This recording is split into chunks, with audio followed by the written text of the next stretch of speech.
This case should never have come to trial.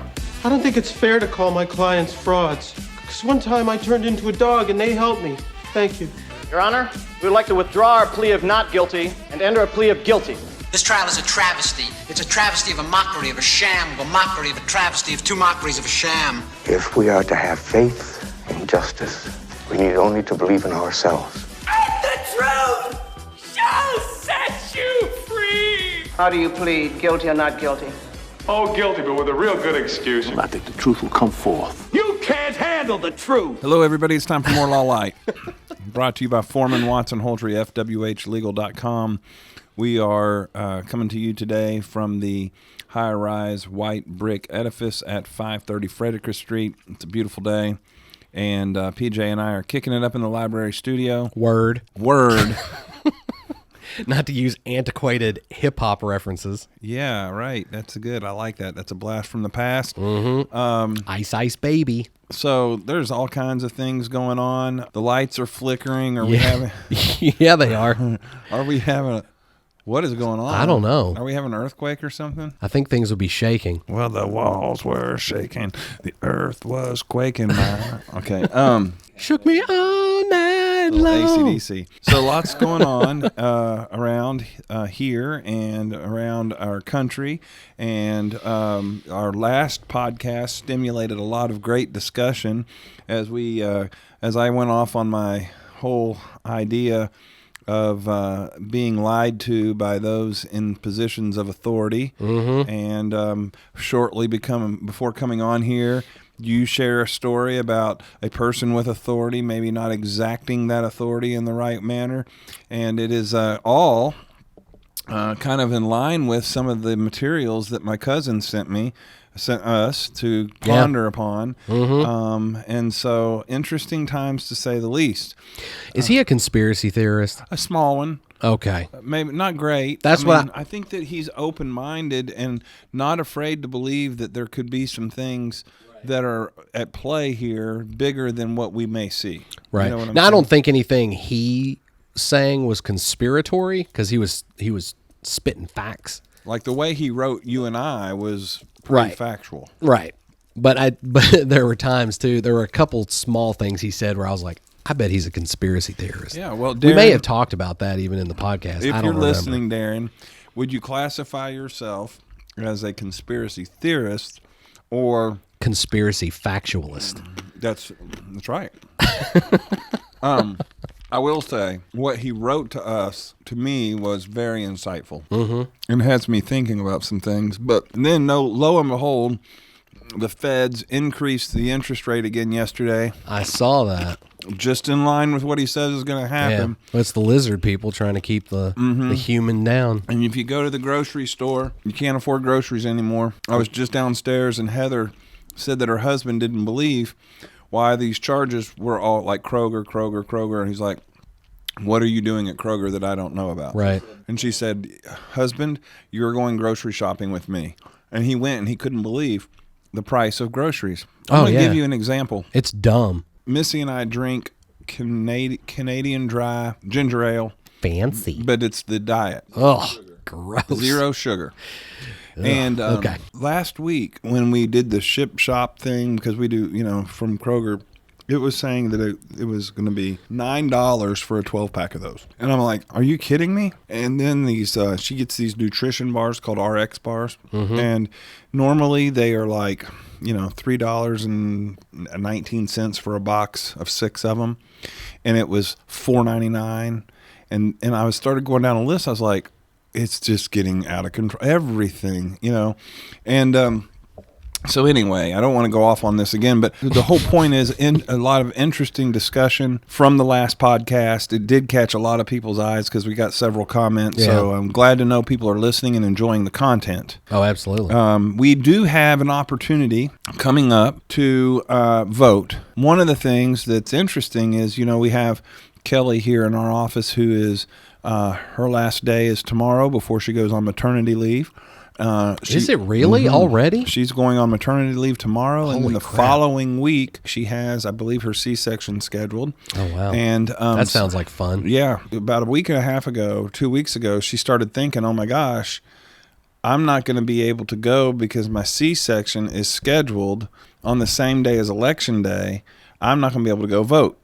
And so she got online to do an absentee ballot.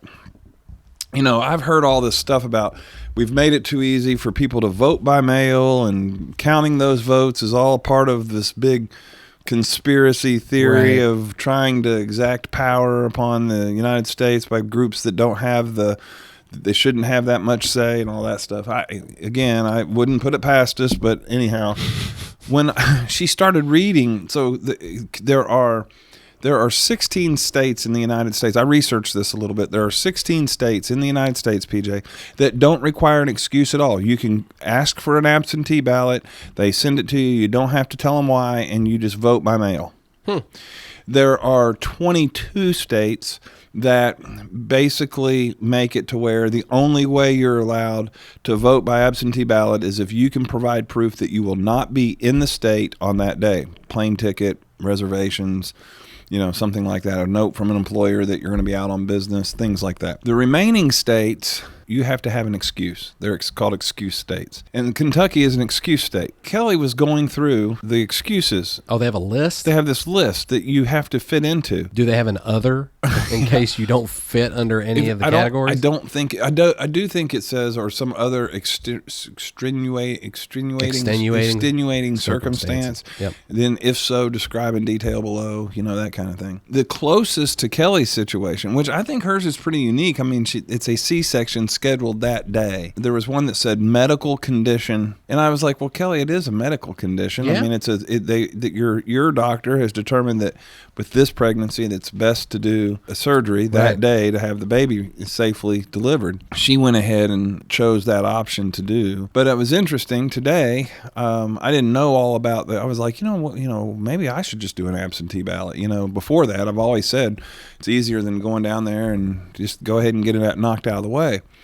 But something that made me think about this, we have a local judges election here where there were 3 people running for family court. One of them is a judge who had been disciplined prior, right, and she had to leave the seat disciplined by doing so. Like, you're not allowed to be the judge. For some reason, Kentucky has not fixed the law that if you get asked to leave, you can't re-up in the next election. So she was able to re-up in the next election, and it was going to be her and 2 others that are running for it. Now, here's what happened. I don't know if you read or heard. I did. I saw that on breaking news before you came in here. She has removed herself from... Now, I didn't read the article, but I saw the headline. All we need to know for the purposes of our discussion is she removed herself from the race. Okay, she is no longer a candidate.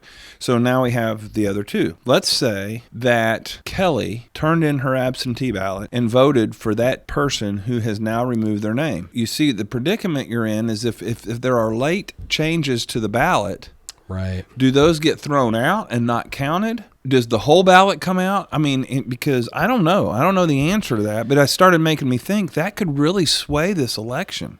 Because if now those people say, well, wait a minute, I want to go vote for one of these 2 because there's one that I'm stronger about than the other, even though I was going to vote for the third who's now out, I really believe that between those 2, there is one I'd pick. Right. They don't get a chance. I don't think they get a chance unless they fill. I don't know if you can fill out another absentee ballot. Does it work? And this will show you my ignorance on the topic, but does it work kind of the same way as things do in the larger elections where there's 3 because, one's Republican, one's independent, one's Democrat, falls into one of those 3 categories? The judicial rates are nonpartisan. Okay. So I don't know what you do to correct or to get your chance to vote.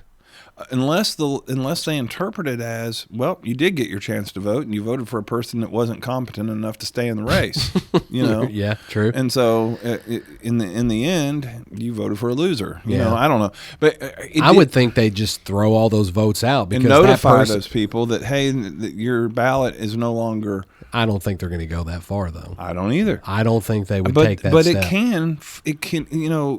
There may be one of those 2 candidates that it could cost them the election because one of the candidates has pulled out of the race. Yeah, in but an election this size, right? But let's say that person was going to win. The person that came out, the person that left was going to win, right? Right. The other two, inevitably, there's a second and third place, right? So really, by that third person going away, whoever would be next in line, who would be next to win, maybe is the winner, right? But those people who were picking between three may have a totally different opinion if you said you weren't allowed to pick from three or only allowed to pick from two. I guess I would tell those people, don't vote for quitters. That's, well, yeah.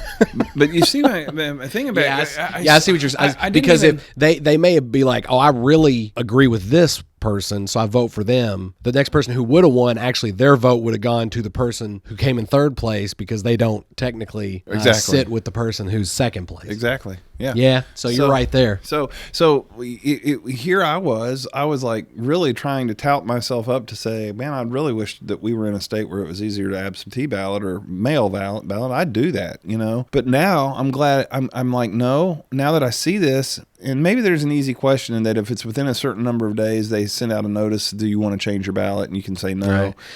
Because you do have to email it in, or you know what I'm saying? Right. I mean, to me, this is the fix. But then again, it's like, after talking to Jimmy and all that stuff going on with, and all the issues that we have with, the country has with hackers and all that stuff. Malware and all that. To me, the fix is there's a website to vote. You get on, you create a profile. You go in, you select who you want to win, and there's a deadline that once this deadline hits, you cannot change your vote, right? Maybe it's like the day before. Because the chances of somebody dropping out the day before, unless, it's something crazy. Yeah, it's not. So, the day before, unless you go in and change it, it locks it in once that deadline hits, and then that's who you're voting for. I haven't had time to research it yet. There may be an answer like that. It may be set up that way. I don't know. And one of the reasons I wanted to discuss this is if people are listening that do know, they can let me know. I mean, I'm not going to do an absentee ballot, so it doesn't bother me enough. But Darren, let us know. But Darren, you have now a research topic in Kentucky. But it did interest me because I am particularly interested in that race. Like, I really think that there is a candidate that will do a better job as a family court judge. Right. Okay. And so, and it didn't sway your opinion on on that race in particular when that person, or did it make you more interested now that one person made me more gone? interested because I was concerned that person would pull a lot of votes of the candidate. Maybe she was a plant. It could have been. It could have been. But here's the thing, though. Who's going to vote for that person? I don't know. After everything I've read about that individual, I know. Who's voting for that person? And that may be just to save face. I don't know. But I'm telling you, it has raised an interest of mine. I'm like, oh, that's pretty interesting. Is that a loophole? You know? But I'm sure they've thought of that. And so maybe there's an answer. But that was the topic I wanted to talk about was the answer is listen to Law Light podcast because we're fixing all your problems for you. You need to just not do an absentee ballot unless you're having a surgery that day. And it's funny. This is where my mind goes. But when you were talking absentee ballot, I was thinking like they mailed something to her house. She penciled it in like those Scantron sheets, stuck it in. No, it's all done online. Then mailed it back. But anyhow, so that was one of the things I wanted to discuss. Another thing that I want to discuss is a topic that has been hotly debated here in the office, and this is how we're going to end our podcast today.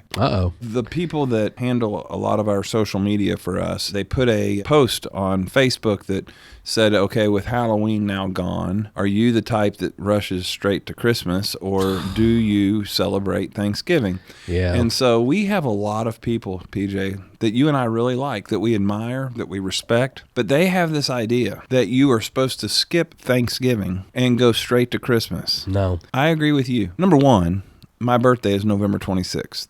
So I have always like Thanksgiving and my birthday is always that same time of year.